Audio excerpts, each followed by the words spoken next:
Easy और small size educational और informational videos के लिए चैनल को ज़रूर सब्सक्राइब कीजिए और साथ में बेल आइकन को प्रेस कर दीजिए ताकि आपको आने वाली हर लेटेस्ट वीडियो सबसे पहले रिसीव हो सके। तो चलिए वीडियो स्टार्ट करते हैं।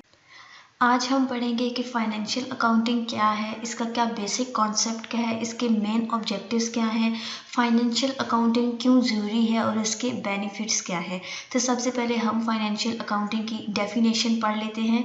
Financial accounting is the field of accounting concerned with the summary, analysis and reporting of financial transactions pertaining to a business।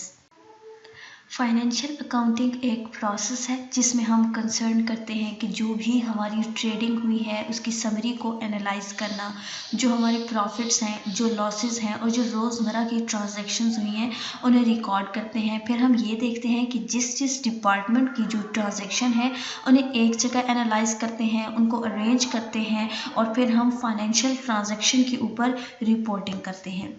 इसका मेन ऑब्जेक्टिव क्या होता है कि जो हमारी फाइनेंशियल ट्रांजैक्शंस हैं उनको बनाना, मतलब हमारी कंपनी की फाइनेंशियल पोजीशन कैसी है।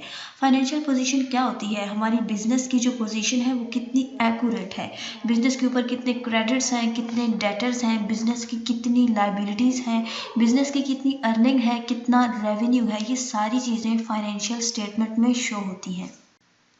हमारे पास तीन प्राइमरी फाइनेंशियल अकाउंट्स होते हैं फाइनेंशियल स्टेटमेंट्स में: इनकम स्टेटमेंट, बैलेंस शीट और statement of cash flows. Income statement क्या होती है, ये बताती है कि बिज़नेस की इनकम कितनी है, बिज़नेस का प्रॉफिट कितना है, उसका रेवेन्यू कितना है और बिज़नेस की अर्निंग कितनी है इस साल में। ये सब कुछ हमें इनकम स्टेटमेंट से पता चलता है। नेक्स्ट है हमारे पास बैलेंस शीट।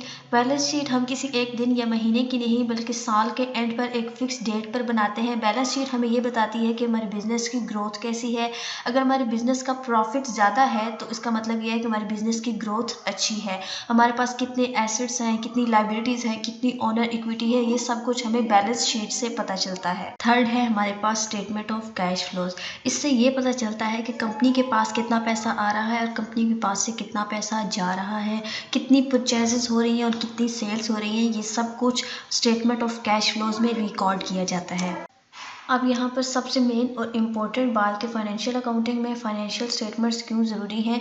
वो तमाम लोग जो इंटरेस्टेड हैं कंपनी में इन्वेस्ट करने के लिए, या सप्लायर्स या फिर कस्टमर्स, या फिर वो तमाम लोग जो कंसर्न हैं उस कंपनी से, अगर वो उस कंपनी की इंफॉर्मेशन लेना चाहते हैं, उसे लर्न करना चाहते हैं तो किस तरह से करेंगे।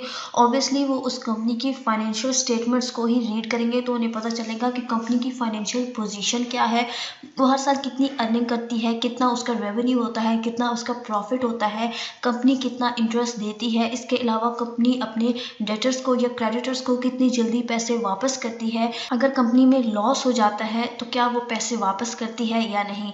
इसके अलावा जो स्टॉक मार्केट में इन्वेस्टर्स होते हैं वो भी सबसे पहले कंपनी की फाइनेंशियल पोजीशन को इसी तरह से लर्न करते हैं, किसके ज़रिए, फाइनेंशियल स्टेटमेंट्स के ज़रिए। उसके बाद ही वो फैसला करते हैं कि उन्हें इस कंपनी में इन्वेस्ट करना है या नहीं।